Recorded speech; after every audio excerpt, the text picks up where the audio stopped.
Thanks for listening to Baxy's Musical Podcast with my guest today, Sandhu from Blitz, Vega. If you like what you hear today, be sure to follow it, like it, rate it, share it all over the place. Remember, you can also listen to the podcast through the all-new Rock 102 app, available for iPhone and Android, and it's absolutely free. Also, be sure to follow us on Instagram, Facebook, and TikTok for regular updates. Today, we're brought to you by Metro Chrysler, Dodge, Jeep, and Ram at Chicopee. Visit their state-of-the-art dealership next to BJ's and Big Y on Memorial Drive, or head over to metrojeep.com and drive off in your new Metro Chrysler Dodge Jeep Ram today. And now, let's get into Baxy's Musical Podcast. It's Baxy's Musical Podcast.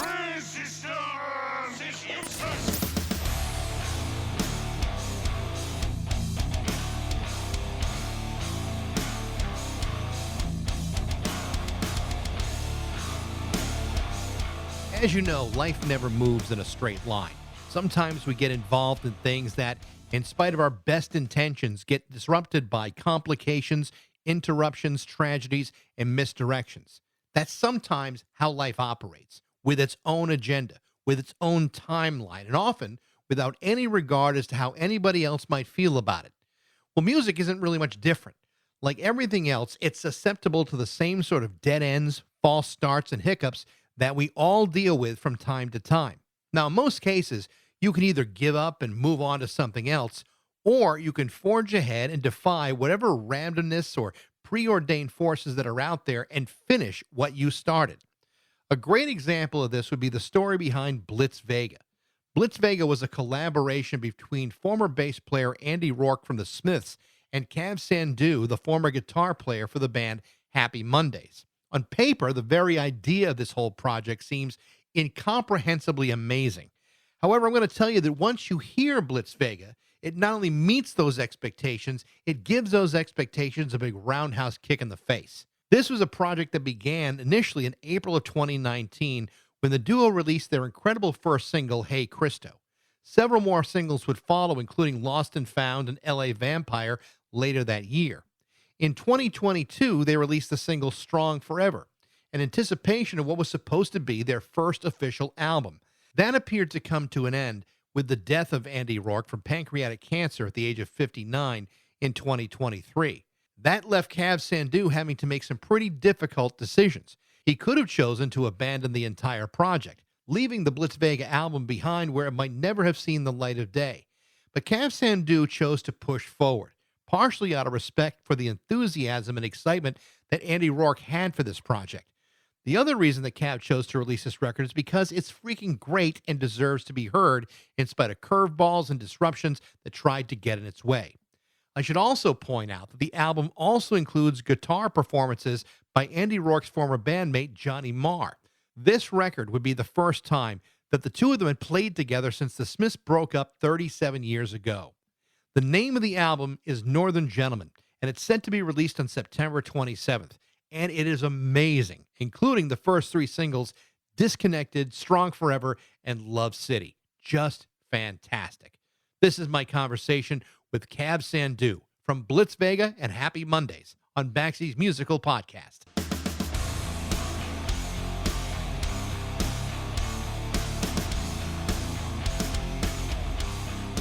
Hey, Mike. How's it going? Very good. Good to see you. How are you? Not too bad. Good. Thanks for doing this. What can you do? Absolutely. Congratulations on the new record, Northern Gentleman. I've been listening to it quite a lot over the last couple of days, and the story behind it is so compelling that it's really, hard not to talk about it, not just musically, but everything that surrounds it. And we'll get to all of that in a second. But considering everything that has happened over the last couple of years, I can't even imagine what you must be feeling to finally be on the cusp of getting this thing released. How are you feeling about the release of this record? Just, I suppose in a way, it's kind of just excited to get it out there, really, because I'm trying not to think about it too much because, obviously, I made this promise to Andy to make sure that the album would be released. And really, that's kind of helped me focus on that and that alone and not really sort of, thinking about my own personal feelings towards it. Because I think by doing that, that may have slowed the whole process down slightly. And now the album's been put back a little bit, but it's just been, it's just been a lot easier to focus on something that I've promised to do rather than anything else, really. And that makes it easier. But it's exciting because it's music that we really feel we've both felt extremely proud of. And for me, I suppose, in my whole music career, it's the best stuff.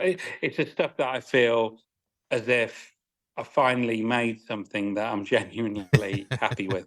Well, I give you a lot of credit. You could very easily have abandoned. I think you made the right choice here, but I got to believe there had to be some level of doubt whether you should or shouldn't. And I know like you said, promises were made, but I mean, ultimately, was it a hard choice or was it a simple one? I mean, it was difficult. I'd be lying if I said it wasn't difficult sometimes. I mean, sometimes you're constantly questioning yourself, or if you should be doing it, or if it's the right thing to do sometimes, or is it better to just put it to bed and move on? But really, again, being close to his wife and having people, talking to his family and people around him, and sort of having that feedback where people genuinely feel that this is something that he wanted. He didn't only share that with me, but he shared it with a Yeah. lot of his loved ones. And it was something he was so excited about, and he constantly spoke about it. And, even when he was sort of going through his illness, whether it was an operation or an appointment in New York, he would jump on a plane and fly over to LA and join me in the studio, and and not talk about it. Yeah. So we didn't really know. I mean, obviously I knew everything that was happening, but it wasn't something we really discussed in the studio. So and he was going through a lot of pain while he was making this record, and they're the things I think about now that are difficult to sort of process, is the fact that what he was dealing with and what kind of a man he was, to be able to just not bring that into the recording process, ever complain, ever moan, just get on that bass and record music. And it really is, it's something that I admire greatly, really. And so if all I have to do is release an album, which is, something amazing, then, it's nothing compared to what he gave to Right. making the record. Obviously, the idea of being in a collaboration with a guy like Andy Rourke has to be amazing. Most people would love to have been in your shoes in a situation like that. How did you even meet Andy, and how did the whole Blitz Vega idea even come together? Well, I mean, we met years and years ago. I was still a teenager. I was playing a show up in Manchester, and basically, a lot of people from some of my favourite bands turned up. We were banned from Leicester in the middle of England, and we went up to Manchester. There was a little bit of hype about us at the time, and members of bands like New Order and obviously the Smiths and Oasis and Stone Roses and people like that, Mancunian royalty, that they all basically showed up. And Andy was one of the people there. Manny from the Stone Roses, the bassist from the Stone Roses, brought him over and to check out this band. And Andy came up to us backstage after the show, and he was just so positive and just full of encouragement. And just that was the kind of guy he was. And so that really sort of, we were like, wow, Andy Rourke, how cool is Andy Rourke? He's so cool. And then, we sort of became friends over the years. I was running events and parties in London, and he would come over and DJ. Him and Mike Joyce would come over. And then when I moved over to California, I was running these parties over there, and he would come over again and, play the parties, DJ. We used to do stuff in the desert, and he'd come over. But before that, I was playing Coachella with the Happy Mondays, and he was DJing that day. So after the show, we were just hanging out and having a few beers and stuff. And he just said, he was just like, if you ever want to do something, we should do something. And then forward, this is the crazy thing. It's like years just fly by. It's not like something you end up doing like next week or something. I mean, with me and Andy, that's how we. I mean, both the same like that. So, but years flew by. It was like 2007, and then suddenly it was December 2016, and we walked into a studio for the first time together.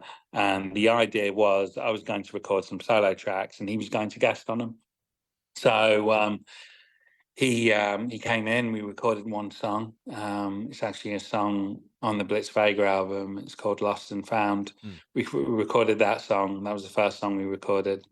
And he just said after his bass take, he said, "You know what? We should start a band."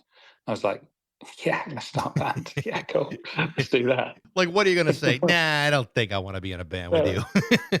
No, I was yeah, exactly. I was like, I'm in, let's go. Do it.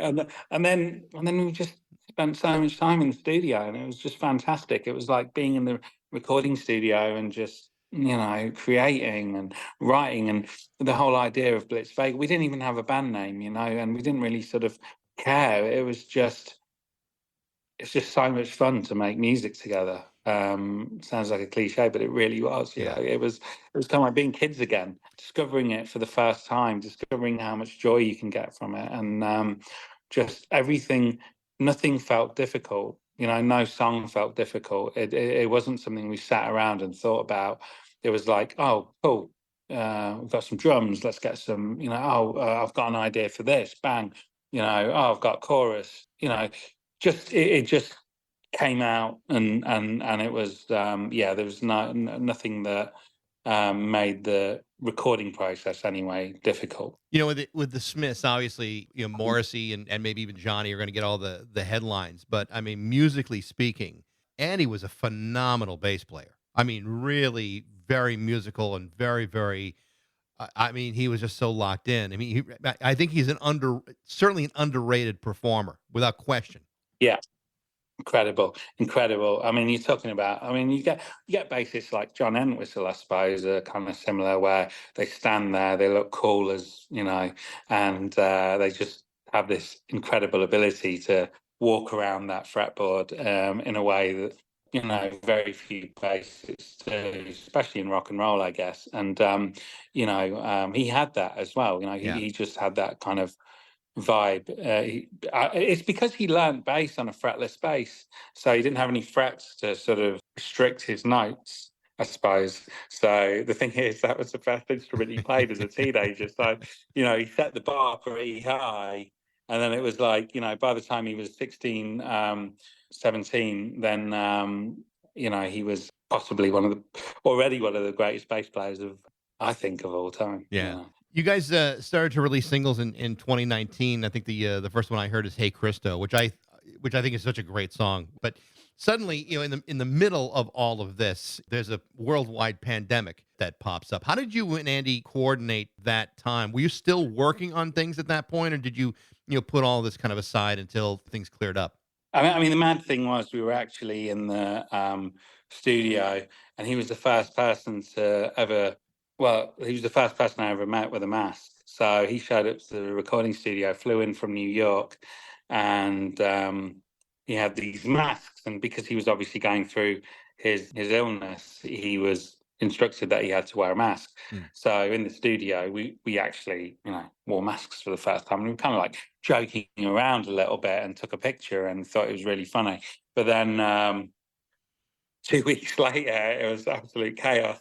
And so I just remember our recording engineer saying, "Look, you guys can't come in today," and because things were really shutting down in LA, and the mayor of LA was sort of on TV saying, they're going to have to shut down all the whatever public places and stuff. And so I had to make a call because I was based in the city at the time, and me and my partner, she was like, "Look, do we go back to England or do we stay here?" And we were in a little apartment in LA, so it was pretty hot. So we thought, yeah, let's go, let's jump on a plane to England. So we jumped on a plane to England that day without any warning, pretty much. We were in the studio the night before, and then Andy was still in LA. He was in his apartment for a couple of weeks, and then, in his Airbnb, and then he flew back to New York. And then we kind of attempted to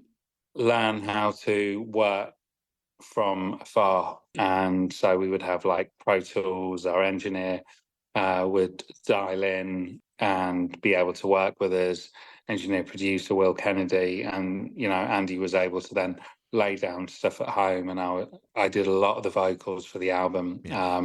Songs like Strong Forever, the one that Johnny Marr guested on, that one I did all the vocals at home in my studio at home, so which was like a little small room with a SM58 microphone, and that's how we worked. And in a way, there was positives and negatives from it. We made the best of it. We kind of enjoyed it in a way because I was able to deliver my lyrics freely without people watching me or judging me or or having all the time in the world to just kind of sing and express myself, and also make mistakes, push the boundaries, know that something sounds awful and nobody's there. Even though, to be honest, working with Andy and Will was very easy to not be kind of distracted by giving everything you had for a take. So you mentioned that Johnny Marr had participated in some of the recordings here, and my understanding, this is like the first time that he and Andy had recorded anything together in like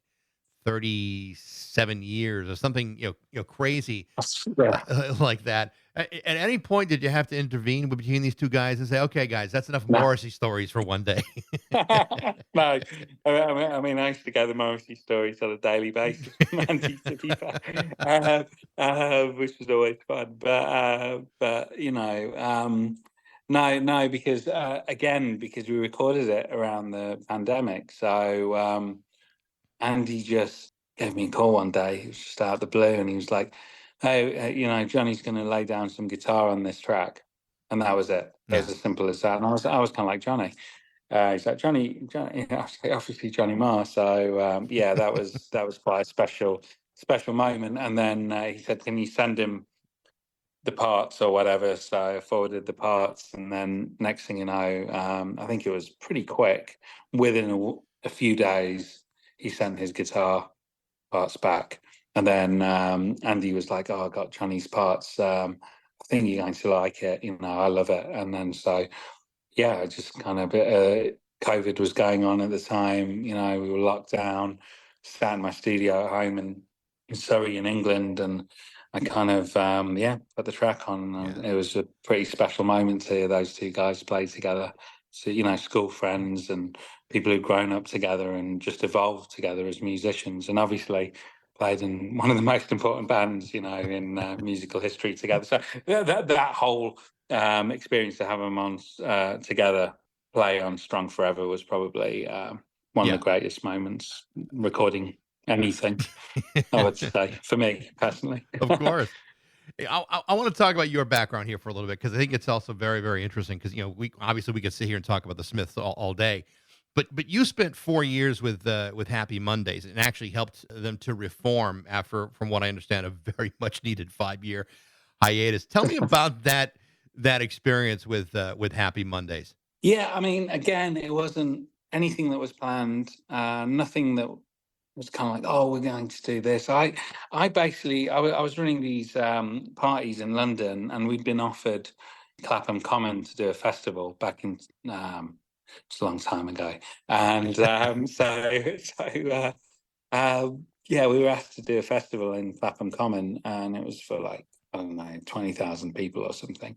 We had about 8 weeks before the festival. It was one of those kind of Wayne's World moments where Aerosmith play or something. So it was kind of it was a couple of guys, and we were just trying to work out who do we get to headline. And because independent music festivals weren't really a thing. They were, but not if they hadn't been established. So I was like calling around all the agents in London trying to book a headliner. They were like, "No, sorry, we don't. We've got a contract with Glastonbury or V Festival or whoever, Reading and Leeds." So Sean Ryder was a friend, somebody I'd been working with. So I asked him down to come over to the club for dinner, and just to I was going to pitch the idea of him doing a solo greatest hits set at the festival. So we just had dinner, and he was like, "No, let's not do that.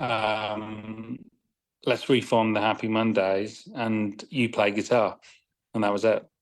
That was Wow. kind of it. So at that point, again, I remember going to a meeting trying to, convince someone to play a gig, and then I walked out of that meeting. I was said to the missus, I was like, "You wouldn't believe it. I think I'm the guitarist in the Happy Mondays." That's amazing. Yeah, I mean, Happy Mondays is there's such a fascinating story behind that band. They're a very important band in a lot of ways. I mean, Factory Records and Martin Hannett and Yeah, I interviewed Peter Hook from Joy Division and New Order a few yeah. years ago, and I had read his book, and he had more than a few stories about Happy Mondays. Tell me about the reality versus the reputation of that band. Was the reputation well deserved, or was it maybe a little inflated? Probably toned down a little bit, to be fair. I'd say it had to be made. You kind of, I'd say toned down a little bit for public consumption. I'd be just to be totally honest with you, it's kind of, it was, just one hell of an experience. Not all the band and not all of it. It was not that. It's not what people expect, but it was just this energy that went with that band on tour, whatever we did, however we played live. It was just I don't know. It's quite unexplainable, but it was just there, and there was always some kind of chaos or some crazy story or something. Just something would always happen. It was never like, oh yeah, let's fly to Denmark and play Roskilde Festival. It wasn't that. There would always be catalyst of events before and after. That's just, and it was about how you were able to adapt, and work within that environment, which was, cool. I love the diplomacy of that answer. I gotta respect that. Your background as a DJ is pretty remarkable too. I mean, this isn't about doing weddings and bar mitzvahs. This is like a Done totally a few different. weddings. Yeah, well, I know, but this is like totally other universe type of stuff. I mean, you're not just playing around the world. You're playing festivals and sharing lineups with James Brown and Guns N' Roses. I mean, tell me about that experience and that part of your career. Yeah, I mean, it was all DJing was just something that I kind of fell into. I was a kid. I was asked to do some events at Edinburgh Festival, the Fringe Festival, and I decided to book 3 events. I'd somehow convinced the promoter there that I was able to provide about 30 DJs with playing different genres of music, and none of these DJs existed. So I'd basically come up with all these different names and stuff and ideas, and and lied about my age. I was like 16, 17, but I was pretending I was 21 or 22, and came up with this whole plan and didn't expect to get a call. And I used to have a phone in my bedroom called the bat phone that my parents didn't know anything about, and I'd get separate bills sent through the house. But anyway, so I used to run my whatever it was, my little tiny empire from that little bedroom. And so I got a call out of the blue from the head guy at the music guy at Edinburgh Festival, and he was like, "Hey, yeah, we really want to book you for these 3 events. It's like a 2,500 capacity venue. Do you think you can do it? Manage 5 rooms and do all of that stuff?" And I was like, yeah, great, great, great. He's like, "Okay, cool." And that was it. It was booked. And so then I had to kind of find DJs and also learn to DJ. And yeah, I just loved it. I Yeah. loved it. I love playing tunes. I just love music. And It's such a so, refined skill to do it at that level, though. I mean, yeah, I'm in radio for almost 40 years. People think that anyone can do it, and it's just not. It's just not true. yeah. What do you think it is that gets somebody to that level, where it's more than just playing music? It is a bona fide art form to do it. Yeah, At definitely. that level. What is the line that separates that? I don't know, but I mean, for me, it was always feeling the audience and getting a vibe from it, not playing to the audience to the point where you're playing requests or anything, but kind of vibing off how people are moving and getting into stuff. If you play a certain song, maybe it's like Fool's Gold by the Stone Roses, and you know that suddenly, I don't know, a Charlatan song like The Only One I Know which was always a regular on my sets, or this will build into the Chemical Brothers. This works really well with Blue Monday, or it's just vibing off that, but also then bringing in stuff like, funk stuff and soul stuff and Motown and Northern Soul. And, I think there was a real sort of synergy between a lot of the 60s, 70s funk and soul that was coming out of the States with a lot of the kind of British indie that was coming through in the 80s and 90s as well. There was a connection. A lot of those bands, a lot of those bassists would always name check a lot of those bands and artists. So, just kind of, I don't know, it's just like I just vibe off it. Yeah. I've always been able to select the right tune at the right time. That's always been my impression, that there's kind of an intuitiveness about being able to read the atmosphere more than anything else. Once, I mean, you can feel like this, the crescendos of crowds, whether they're dancing or how hard they're dancing, and being able to kind of ride that wave and then create the tide of the room. It's actually a really fascinating science and art of doing it. I DJ'd a wedding once in my life, and I thought it was like one of the most nerve-wracking nights of my life, because I couldn't quite read the room, because you had 90-year-old people and 15-year-old kids, and it's like it was hard to thread that needle. But when you're doing it at that level at clubs and festivals and internationally, that takes something totally different. I mean, the James Brown thing was probably the funniest. We played with him for like I think it was like the fourth show, and you're always told, don't look at Mr. James Brown, don't speak to Mr. James Brown, all of that stuff. And I remember, I think we were playing maybe, I don't know, Sydney or Perth or somewhere, and not Perth. Sydney and Perth are two complete different places, but yeah, wherever it was in Australia. And so, I remember coming off stage and walking through the backstage area, and there's James Brown with all his crew, and he's kind of like strolling, really kind of slow, with his Cubans on, all his gear, and he just says, "Hey, son, great set." And that was a moment, And then so I was like, "Cheers, James." You're not supposed to touch him, so I was like, "Cheers, James." Going over, and like all these guys pretty much jumped on me, and then he's like, "No, it's cool, it's cool. Yes, do you want to come and watch us at the stage?" And I was like, "Wow, That's cool." awesome. That was pretty cool. So that was kind of like my, That's almost more yeah. exciting than playing with 50% of the Smiths. That was a moment. That was a real moment. Yeah. I'll never forget that, because it was a year he passed. Sorry, Right. 2006. So it was that year. So later that year, he wasn't here, but he was kind of he was just so, with all of that sort of, you told all of, oh, don't look at him and all of that stuff. He was just really cool, and the fact that he noticed it shows that he was listening. He's listening to the music that was being played wherever he was, however far away that was at that festival. He was there.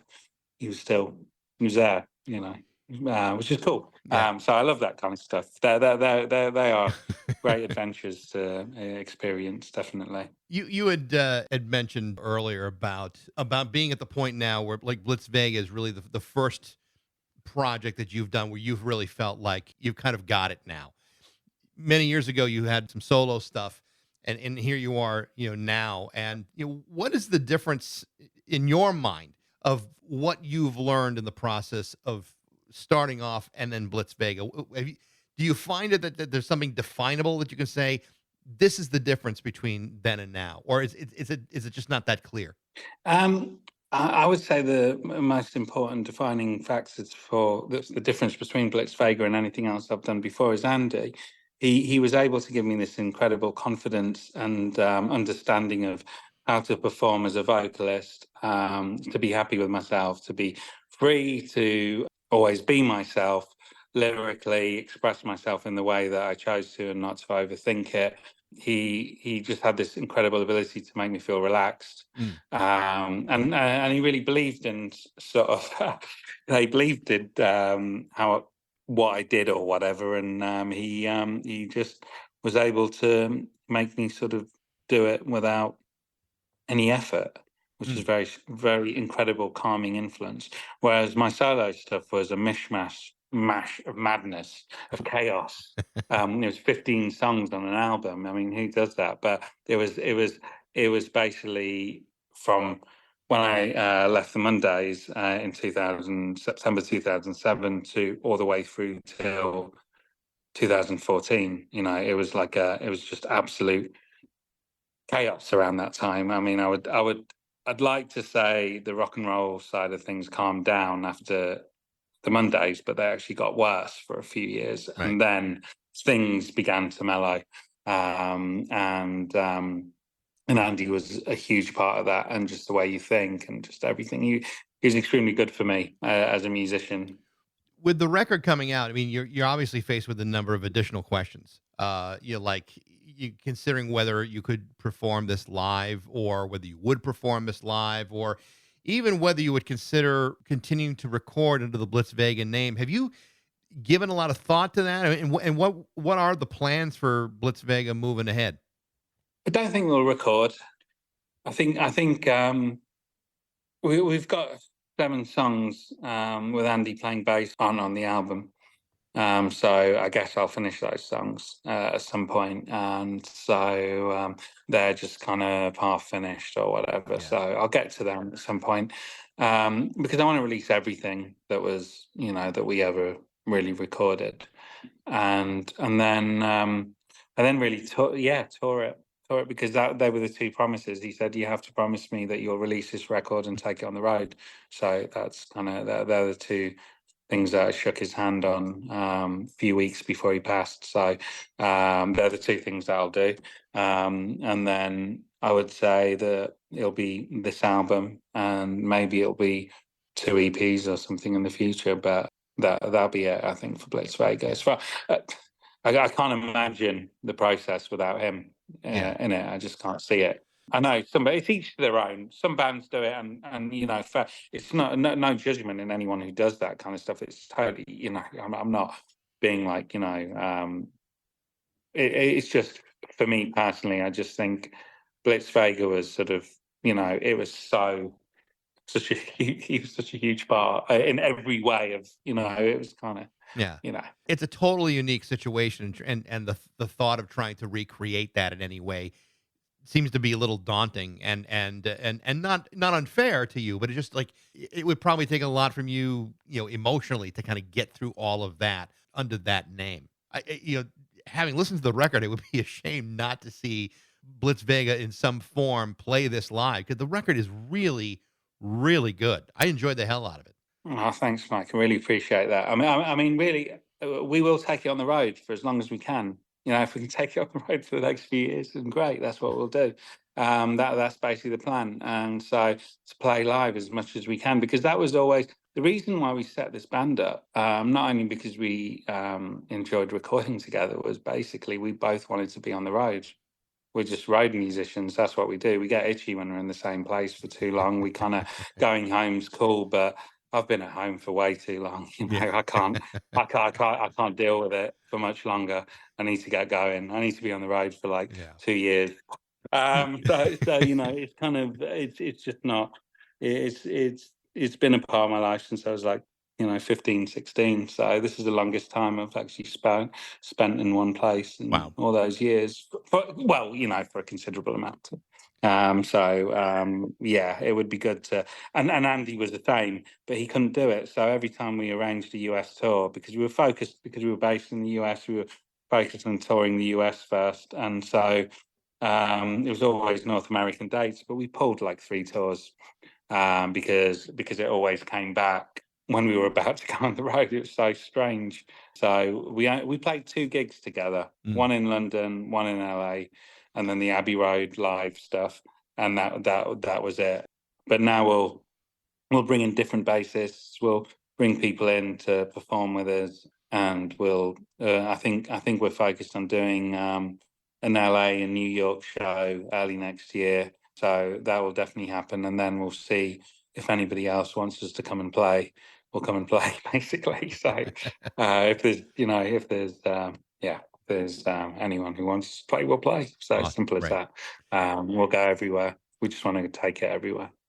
Cal, I appreciate the time today. Again, the record is great. Northern Gentleman from Blitz Vega. I really, like I said, I really enjoyed it, and I'm happy for you that you're finally getting this thing out and into the public. Thank you. Long overdue. Thank you.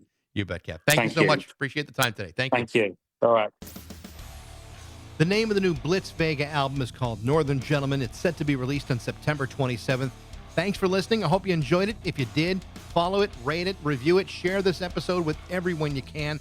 Remember to follow on Instagram, Facebook, and TikTok for regular updates. You can also email me at bax@rock102.com. I'd love to hear what you think. Thanks to Metro Chrysler, Dodge, Jeep, and Ram at Chicopee, and thanks to you for listening to Baxy's Musical Podcast.